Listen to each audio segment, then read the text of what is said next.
ஆண்டுக்கு ஒரு முறையோ இருமுறையோ அவர் சோதிக்கப்படும் என்பதை அவர் காணவில்லையா? அப்படி இருந்தும் அவர் பாவ மன்னிப்பு கேட்டு மீள்வதும் இல்லை, நினைவு நல்லுணர்வு பெறுவதும் இல்லை. பாவ மன்னிப்பு மீள வர மாட்டேங்கிறாங்க, பார்த்து உணராமே இருக்காங்க. இல்லைன்னா இறைவனில் சோதனை வரதான் செய்யணும், அப்படி படிய போட்டுறாங்க.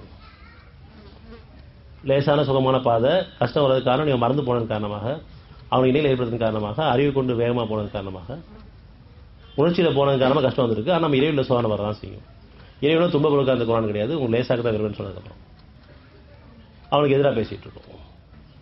இன்னும் மனிதர்கள் விளிம்பின் மீது இருந்து அல்லாஹ் வணங்குறவரும் இருக்கிறான். அவனுக்கு ஒரு நன்மை ஏற்படுமாயின் அதை கொண்டு திருப்தி அடைகிறான், திருப்தி அறிந்து கொள்கிறான். அந்த திருப்தியோட மழை பாதமாகி போயிடறாங்க. ஆனால் அவனுக்கு ஒரு சோதனை ஏற்படுமாயின் அவன் அல்லாஹ் விட்டும் திருப்பிக் கொள்கிறான். இம்மையிலும் மறுமையிலும் நஷ்டமடைகிறான். இதுதான் தெளிவான நஷ்டமாகும். தெளிவான வெற்றியும் இருக்குது, தெளிவான நஷ்டமும் இருக்குது. உணர்வுகள் வாழ விரும்பும்பொழுது, பணிவோடு வாழும்போது தெளிவான வெற்றியின் பாதை, உணர்ச்சியில் ஆகும்போது தெளிவான நஷ்டத்தின் பாதை. ரெண்டே பாதை தான், இதுக்கு மேலே ஒரு பாதை கிடையாது.